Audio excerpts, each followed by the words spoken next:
Hey, my name is Ray Flores. I'm a proud and loyal member of the First and 10 Tailgate. You're listening to First and 10 with my man, the main man, Foz.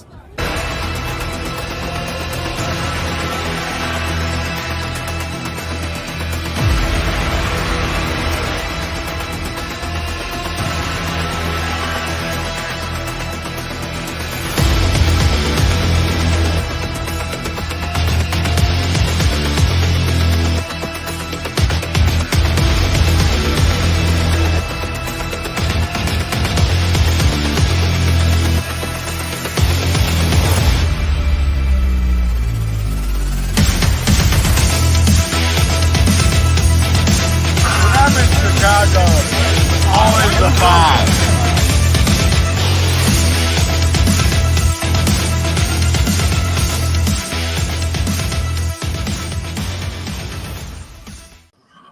What's up, everyone? Welcome to episode 41 of First and 10 with Foz. Maxwell, how are we doing tonight, sir? Good. How about yourself? Doing awesome, my friend. Brought to you tonight by Bedrocks Pizza Bar and Craft Beer out in Shorewood and Romeoville. If you go there and tell them you know Foz, they automatically add 20% to your bill. Did you know that? I didn't. I do now. And I will be. Sitting next to me is the man of the hour, the 1985 Super Bowl champion, Monsters of the Midway, 2002 NFL Hall of Fame, defensive end, the man, Danimal Hampton. How are we doing tonight, sir? Beautiful. Thanks for having me on. And I don't know, I think you guys know it probably better than anyone, but the level of anticipation and excitement, just you're open, seeing some of the, fans and the trappings of Soldier Field. Boy, I don't know if I've ever looked forward to a season as much as I have this one because. Dan. How about it? Dan. How about it? Yeah. I'm more jacked now. Yeah. He's excited. I'm excited. We're all excited. But guys, One thing I do got to let you know before we get started, We're not worthy! We're not worthy! We're not worthy, sir. You're the man. It's such an honor having you on tonight. well, my pleasure. But, and I, just like you, this anticipation, it we didn't buy it. Nobody sent it to me. It's in the air. And why is that? Because we can't believe it. We can't believe it. We can't believe it. We may actually have a freaking real life quarterback. And everything that I've talked to some folks and look, this isn't we're going to the Super Bowl and we'll never lose again. No, I'm not saying that.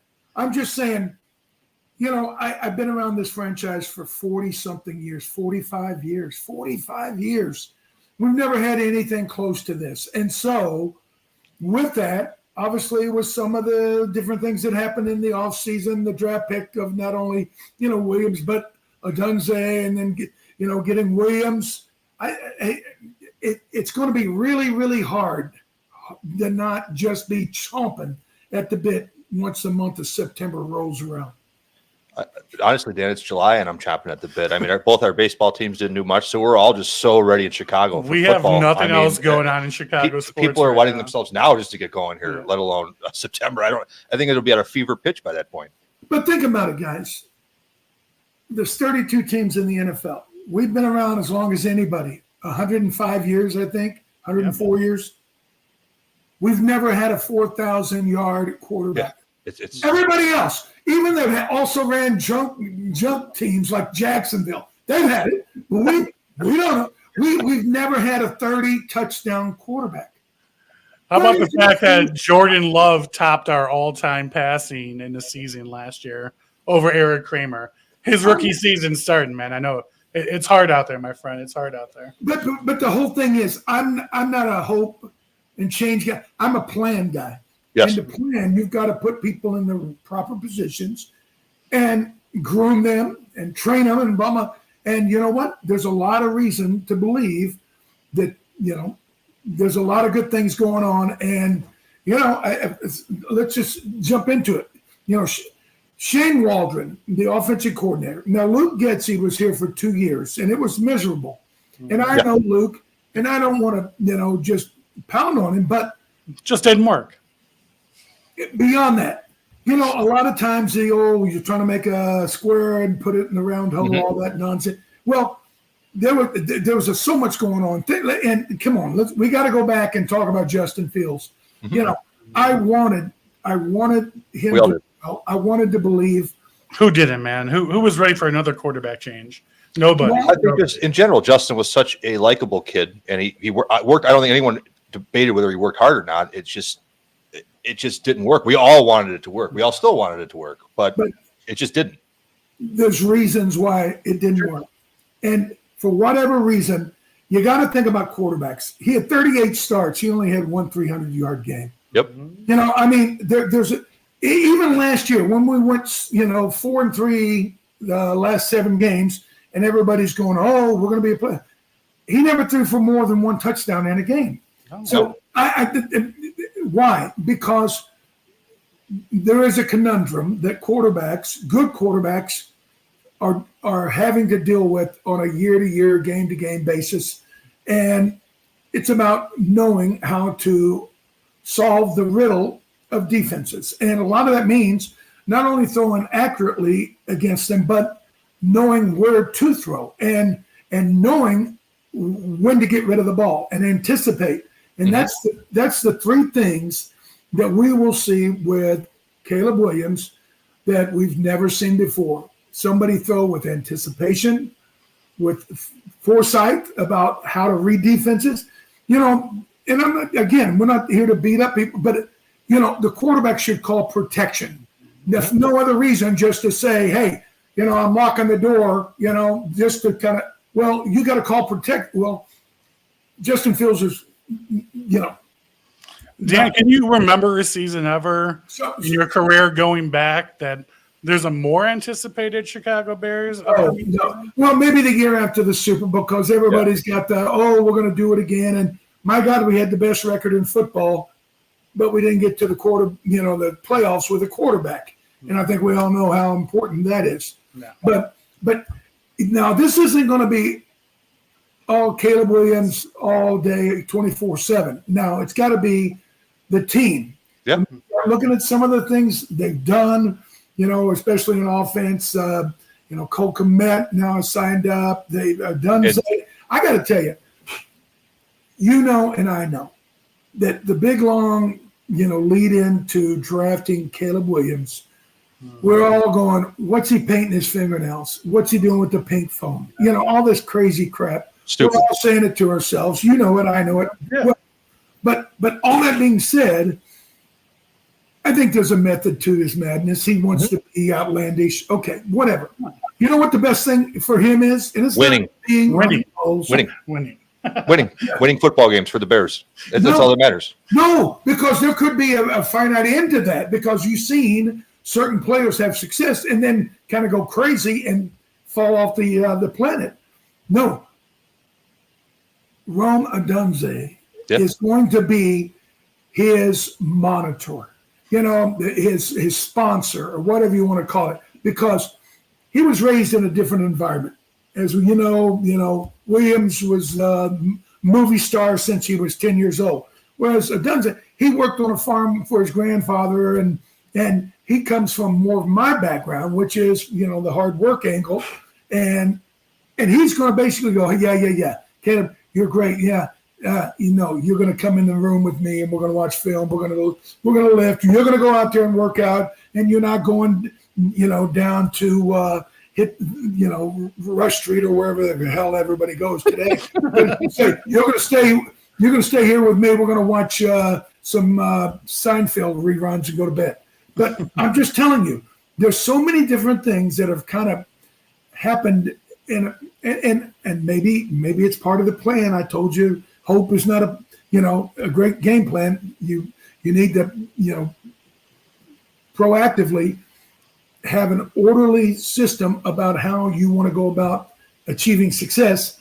And so many good things are happening. And let's talk about the defense. Yeah, they got better. They got better at the end of the season. Montez Sweat. Yeah, what's the difference between him and Julius Peppers? Yeah, Julius Peppers. They're about the same size. They both could be terrific. Now, Peppers is going in the Hall of Fame here in a couple of weeks. Now, will that mean that Sweat will? I don't know, but why not? Why not? I've watched both of them, and they both have the ability. So let's see. He was a sack leader for 2 teams last year. So. But you know what? Yeah, with 4 on each team. That tells you how piss poor everything our other pass rush is, and how bad it was in Washington. And I was reading a thing today that part of the reason I think he had a rocket up his ass when he got here was Ron Rivera, my old teammate. Right before the deadline, he wanted to trade him. And guys, life, unless you're nuts and you're wired differently, maybe like McMahon or Bill Walton, you don't like change. You don't want to go to another city. You don't want to leave the friends and the house that you live in and all. You don't want to do that. So when they traded him, obviously that, kind of pissed him off. Well, now he's got a $100 million deal or whatever it is. Is he going to be the same guy? And quite honestly, I'm looking for more. He hasn't closed the margins. What I'm saying is, stay a little lower. Cut, stay inside on the pass rush a little bit longer, just a nanosecond, and get your hand up a nanosecond. A lot of things can happen where he could become much more, disruptive. And I'm hoping and expecting it, but you only see that when somebody's playing on the edge. And to me, he wasn't playing on the edge in Washington. And when they sent him here, that's when he kind of got out there and started making some things happen. So, but the thing about the defense, everybody wants to talk about Kansas City. When I played my last 5 years or whatever, we were looked at as the prototype of the NFL. Everybody goes, well, what do the Bears do? Because they wanted to do the same thing. And that was the greatest compliment of all time because, we had Jim Finks had built the team the right way. We won more games in 5 years than any team in NFL history. And that's including a team with a guy named Tom Brady on it. Look it up. And with 7 different quarterbacks. So all that being said, everybody kind of looked up to, well, who do you look up to now? It's Kansas City. And why? Because they have the best quarterback in football. Yep. And they have the best head coach. Okay, so are we trying to emulate that? Yes, we are. Yes, of course we are. But all that being said, in the playoff game where they had to go to Baltimore last year, if you remember, the great Mahomes and Andy Reid didn't put 40 on the board. They won 17-10. And the Kansas City defense forced 3 turnovers. So this is not going to be just Caleb Williams. No. It's going to be a team concept. But there's much that across the board that we should not only expect, but be excited about vast improvement in all different facets of this football. I don't see how it couldn't be. I mean, on paper, there should be a top 10 defense, if not better, maybe top 5. I mean, the secondary is one of the better in football, I think. Better? I'm glad you brought up the top 3. Top 3. Guys, real quick, let's talk about that. Our secondary never really got a lot of notoriety. It was our front 7. But, Gary Fencing and Dave Duerson, they were better than solid. They both weren't all pros every year. Dave had made the Pro Bowl a time or two, and Fencing did. But neither one of our corners were like, like a Jalen Johnson. Yeah. Or even a Tyreek Stevenson. I'm just saying, in my mind,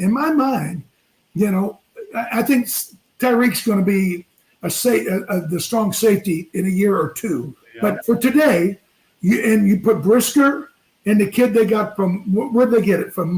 Buffalo. Yeah, I know what you're talking about. Yeah. Hurd, is that his name? Yes.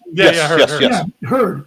I'm just telling you, guys, you have no idea how much the subtraction of Eddie Jackson will help the defense. And you know what?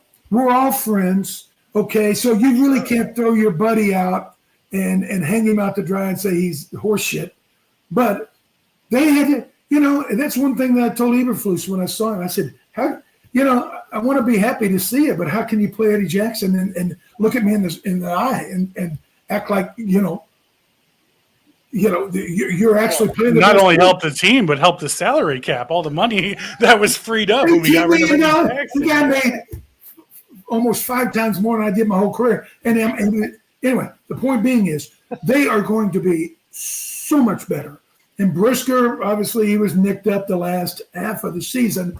He may be the best one of the bunch. And when he's healthy, he hits as hard and plays as hard as anybody on the defense, I think. He goes crazy every play. He's put his full body That's in maybe everything. a good thing and a bad thing. Yeah. But do you think they added enough to the defensive line? We had a safety about 5-6 years ago. I think he was from Penn State as well. And then he went up and played for Green Bay. And when he left, nobody talked about him, but I kept saying, oh, this kid's a good player. I'll think of his name in a minute. But he was a damn good player, thick, powerful guy. And Adrian Amos. Mm-hmm. Yeah. I'm telling you, I'm just saying that you can do a lot worse than having a Penn State safety back there. So this is going to be good. And you know what? Edmonds was lost the first half of the year. He woke up. Edwards played better throughout the season. But both of those guys and Jack Sandmo, I mean, there's a lot of reasons to say the back seven could be as good as anybody in football. Now, the defensive line, you've mentioned Sweat. Let's hope that Dexter grows up and starts wanting to play violent. Dexter came around at the end of last year. I think they want him to be their actual 3 techniques since they haven't really signed one or drafted one. I hope that works out with his defense the way he runs it. Well, it's obvious. So there should be pressure on him to be disruptive and get after people. But hey, it's the easiest thing in the world is to get blocked. It don't take no brains to do that. So let's hope that he continues to mature and understand what hopefully. He can, become and achieve as part of the inside. But all that being said, this is a season that there's a lot of high hopes and it couldn't happen at a better time. Guys, look around. Did anybody see Jordan Love being the best quarterback in the playoffs last year? No. Did anybody? I didn't. Nope. 3 great quarterbacks in a row in Green Bay. It's just unreal. It's just you caught lightning in the bottle 3 times. It's not fair. It's not fair. Especially being a Chicago Bears fan, it's totally not fair. Oh, it's a reign of terror. It's been 30 years. There could be another 10. But here's my point. Nobody saw Jordan Love become the best quarterback in the playoffs. You look at his numbers. He was the best one in all the playoffs. Mm-hmm. But Jared Goff, I mean, my God, he just got a brand new deal. So obviously, Dan Campbell thinks that he is, the guy. And then we saw McCaffrey get drafted by Minnesota. So right now, nothing gets easier. It only gets harder, is what I'm trying to say. It might be the toughest division in football. Yeah. How do you think the Bears pan out in that division this season, Dan? Well, and again, if they're in the NFC South, you could say they win 11 games. Instead, I think they'll win 9. And I think they'd probably sneak in the playoffs because they probably will trade with Detroit and Minnesota, if not sweep Minnesota. But Minnesota's going to beat a bunch of people. Look, think about this. They got 3 number 1s and 2 number 2s on their offensive line. And Joshua Dobbs, you can say what you want, he damn near beat us. I mean, he got in town with a ham sandwich and almost beat us. So, but, Detroit, we had them beat both times, but we won when we needed to. And you look at Green Bay, that's the riddle, fellas. And you know what? LaFleur means flower, the flower. He's very dope. You can start the jokes, but everybody thought it was Aaron Rodgers. Everybody thought it was, this guy or Aaron Jones. And let me tell you what the problem is. Yeah, Jordan Love played great. The problem is LaFleur. That guy, in my book, he's one of the top 3 coaches in football. And what he was able to do, and systematically, he basically embarrassed us. I mean, he pulled our pants down twice. Where Detroit didn't, Minnesota didn't, a lot of teams didn't, but Green Bay, it was like a fait accompli. I mean, we show up and they're laughing at us by the third quarter. So somehow, some way, we have to break that riddle, that conundrum of what is going on. And I don't know if you guys saw it, but Green Bay got rid of that goof defensive coordinator, and they've got a new one, and he's going to a 4-3. So what does that tell you? That means he's going to bring pressure. He's going to bring the pass rush. So, Green Bay is the riddle. We solve the riddle. We win the division. But to answer your question, I think we still win 9 games, and we split with Green Bay. And finally, we win here. Oh, my God, I hope so, Dan. I can't stand another season of Green Bay losses back-to-back. It's become too much, my friends. It's become too much. Now, Dan, speaking of the glory days, my friend, being on the best team ever in any sport of all time, the 1985 Chicago Bears. What's the first thing that comes to your mind when I tell you, Dan, that next year is the 40th anniversary of the 1985 Chicago Bears Super Bowl season? Well, I'm going to go see Mongo tomorrow, and I'll see Otis tomorrow night. So I'll see some of my teammates, and it's, obviously 40 years is 40 years, guys. I mean, there's no way. Isn't that just crazy to say out loud? Does it feel that? It is. Does it feel that? I got to tell you, so a few years ago, Finsick and I used to go down to see Buddy Ryan, and when I got on the airplane, it was 2015, and so it had been 30 years, and Gary, we're small talking, looking out the way, and he goes, "So Hamp, what do you think? 30 years next year?" I said, 30 years for what? Because I hardly ever think about it, right? I really do. I have other things I think about. And he goes, the Super Bowl. And I say, oh, yeah, 30 years. Wow. I said, geez, that went by fast, didn't it? And he kind of laughs and he goes, you know what? I was a rookie in 1975, and there was this banquet before the season, and all of us had to go. And I went, and Bronco Nagurski was there. Oh, my God. I went up to him, and I said, Mr. Nagurski, my name's Gary Finsick.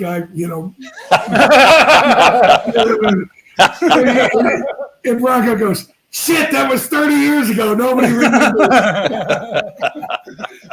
Because they had won the world championship in 1945 at the end of World War II. And so 45 to 75 is 30 years. Now it's been 40 years since 1975. It's been 50 years since 1975. Now, time flies when we're having fun, right, Dan? Time flies when we're having fun. No, hell yeah. Hey, guys, I mean, look, about 3 different things about that team. You can cut it any way you want. It ain't never going to happen again. So that's really cool. Number 2, the iconic figures on that team. There'll never be another Walter Payton. There'll never be another Mike Ditka. Now, Guys like Richard Dent and Jimbo Culver and Steve McMahon, fantastic, iconic name. But, Mike Ditka was he was so good for our team. And the Buddy Ryan, him fight and blah, blah, blah. I got it. But you can love, 2 dads, that kind of thing, and they were both so important. And maybe, just maybe, that is one of the other dynamics that made that team so damn special. You know what I'm saying? Yeah. I mean, okay, who won the Super Bowl 3 years ago? Oh, let me think. The Rams. What did they do the next year? They got the shit beat out of them. They won 7 games, and the quarterback didn't make it halfway. So I'm just saying, that team, the next year we had the best record in football. The next year we had the best record in football. The next year we had home field advantage, best record in football. We never had a quarterback. So all that being said, it was if you had to look at a team in the world of football over the last 100 years, I think you'd probably do a lot worse than say, yeah, I want to be a part of that one. And the 85 team, it was pretty cool. Absolutely. No, absolutely couldn't agree more. And I'm glad you brought up Mongo. So many people made sure I asked you this. I know you guys are really good friends, really close forever. You're ingrained with each other and those defenses, those great defenses. But finally, he's going into the Hall of Fame. Long overdue, should have happened a long time ago. But how happy are you for this overdue recognition? Just how rightfully he deserves it for his family and everything. Well, it's a tremendous honor, and he had a tremendous career, and there's such gratification that it finally came about. And could it have come sooner? Sure. I wish it would have, and he does too. But at the end of the day, he's cognizant of the fact that he is now in the Pro Football Hall of Fame alongside Mike Ditka and Walter Payton and Earl Campbell and all the other legendary names. And you. And you. And the other part about this, guys, is, and if you're a Chicago Bear fan and you're headed to Canton, look us up on Friday night, on August 2nd, Friday night, we are playing for the Ohio ALS Foundation. We're doing a big benefit. Our band is playing, Otis Wilson and we have a band called Chicago 6 that Steve McMichael was a huge part of. And after he fell ill, we basically just kind of shut her down for a while because, obviously we were just, verklempt about everything that had happened to him. But it's August 2nd. It's called the Mongo Hall Ball, and it's a night to fight ALS. And it's all the food you can eat and all the drinks you can drink and all this fun. It's going to be at the I think it's, what is it called? The Starr County Fairgrounds. It's about a mile from the actual Hall of Fame. Yeah, you, Jimmy Mack, Ric Flair, Richard Dent, Mike Singletary, the whole shebang's going to be there. So I actually got the flyer on the screen right now for everyone who's going to be heading down to Canton for the Tailgate Hall of Fame weekend. It's definitely going to be a massive, epic night for any Bears fan. That's for damn sure. Think about this. Mongo, Devin Hester, and Julius Peppers, 3 guys all going in. And here's the other part about this. Never happened before. 3 defensive linemen off the same football team going in the Hall of Fame. There's been 1 or 2, but never 3. So there's a lot of reasons to really celebrate. And, and Mongo's, his trek of the 14 years in the NFL and then 10 years in wrestling and then 10 years with the Chicago 6 and now 3 years of fighting this insidious disease. So, he has been a warrior, just an absolute warrior. Say the least. Yeah, we have nothing but love, praise, respect, honor for Mongo. Everything he's been fighting, his family, Misty, what he goes through on a daily basis, he's always in our thoughts and prayers nonstop. It's terrible, terrible disease. I wouldn't wish it upon my worst enemy. And again, this money that is raised at the fairground event with Mongo's Hall Ball all goes to fund the Ohio ALS Foundation, which does a lot of great work. Very awesome. Very awesome. Dan, we could definitely keep you here talking football for the next 3 or 4 weeks, 24 hours a day, man. I love it. We need to plan it one day because I'm definitely down. But there's another reason we got you on the show tonight, my friend.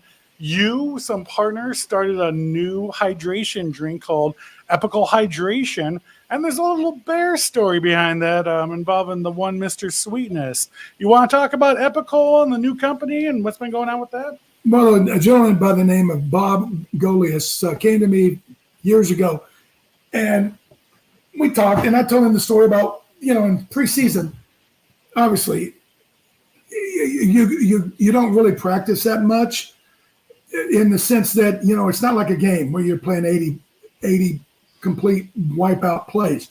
So by the time you do get to the opening, of the season, you're in shape, but you're not in great shape. And cramps is the worst thing. You see it on television every year.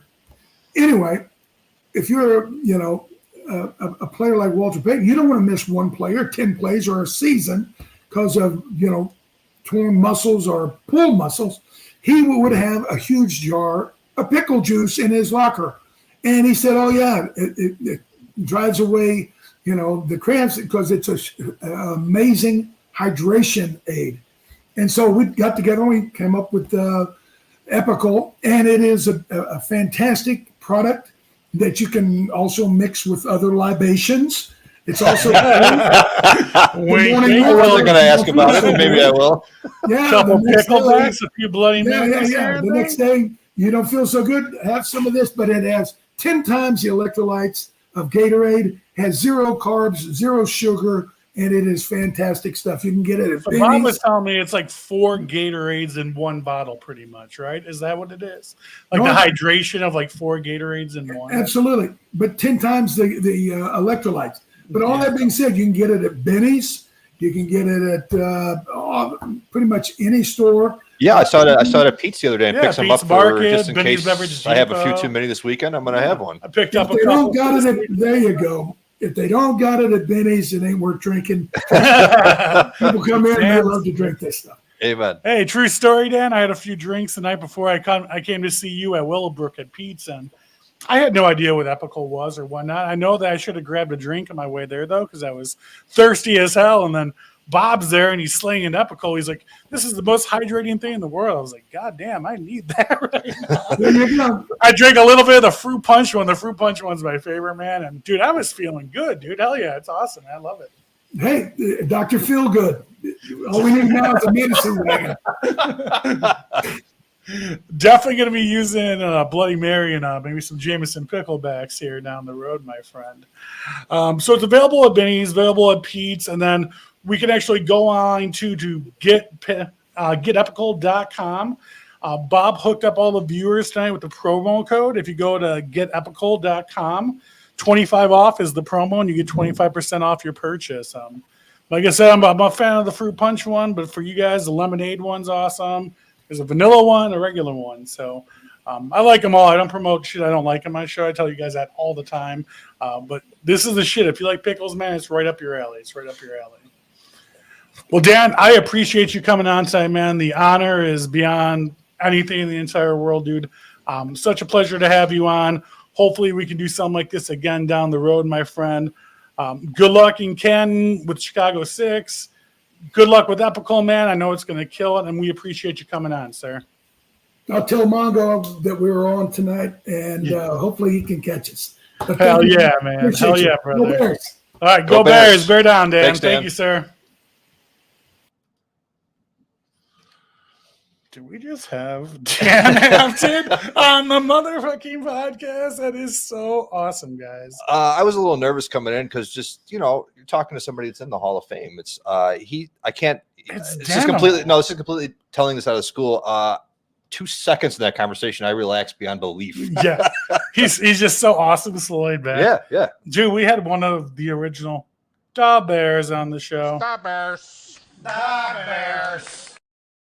So awesome, man. I can't believe it worked out. I had the opportunity to talk to Bob, who's the other owner of EpickL, when I was at a meet and greet for Dan. And I said, fuck it. I'm going to talk to him. I got a podcast. Hey, let's work something out. Just throwing my balls out in the wind. And it paid off, man. So it was so awesome to have Dan on. And no bullshit, dude. EpickL is awesome. Anyone out there who likes pickle-flavored pickle juice stuff, I'm a big pickle head, my guy. It's fucking awesome. So make sure to go out there and pick it up. Like I said, Pete's Markets at Benny's, and you can go to GetEpickL.com. Make sure to use that promo code at the bottom of the screen. Other than that, before we wrap the show up tonight, the kids finally signed their contract, my friend.